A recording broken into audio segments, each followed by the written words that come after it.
discussing the Sharia rulings for an ijarah contract. So the Sharia rulings regarding the subject matter in ijarah contract. Number one,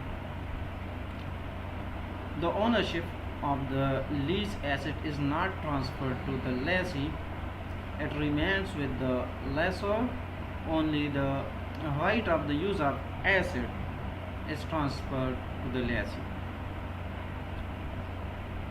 Number two, the existence, ownership, possession, valuable, identification and specification as these conditions are thoroughly discussed in each contract. Now coming to the next one, that the leased asset must be non-consumable. Only those assets, those things are eligible for the ijarah contract which are non-consumable. If an asset, if a thing is consumed with its use, like foods, drinks, money, these stuffs cannot be rented out. These are not eligible for this ijarah contract. And the last but not the least one is that the subject matter of the ijarah contract must not be expected to use for the haram purpose. If the lessor most probably expects that the leasing can use it for the ijarah, then he should not enter into the ijarah contract. Rental payments, the ujra. The rental payments must be fixed and determined at the time of contract. Rental payments starts when the asset is delivered to the lessee. You cannot charge the rent if the asset is not delivered.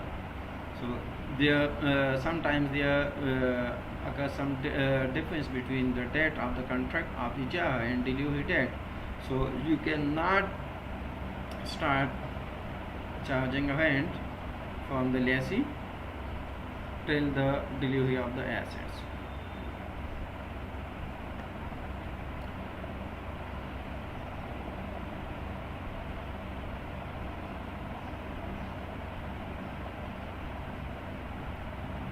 The rental payments cannot be increased unilaterally by the lessor.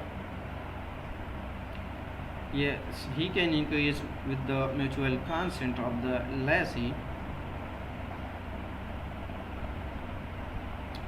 You can also charge different rental payments in different phases or different periods of the ijarah contract. For example, the lessor can stipulate in ijarah contract that the rental payment will increase by 10% every year.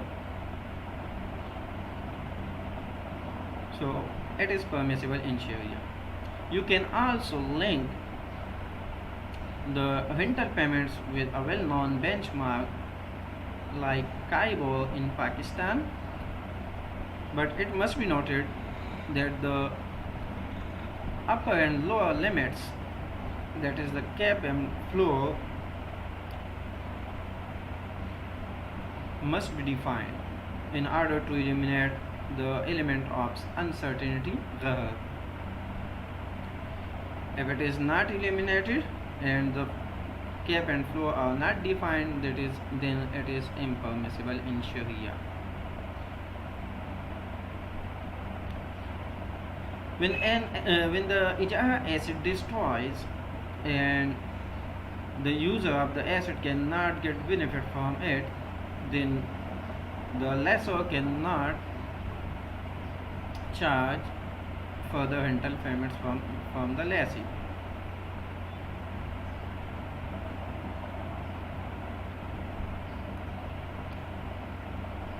Now, what are the responsibilities of the lessor?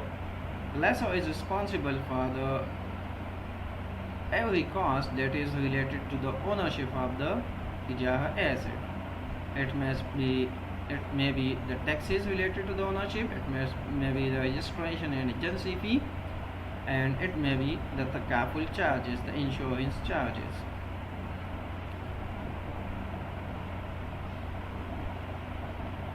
The lessor is also responsible to bear the losses if the asset is destroyed without the negligence and misconduct of the lessee.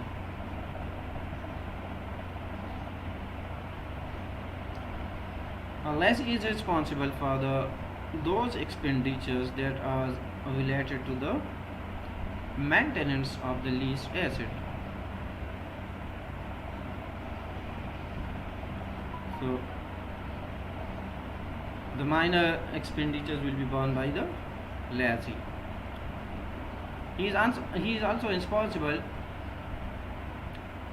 to the losses or the damages of the leased assets if it happens due to his misuse, misconduct, or his negligence. There are some taxes related to the use of lease asset that are, for example, the tools on a super highway, on a motorway, that will be borne by the lessee.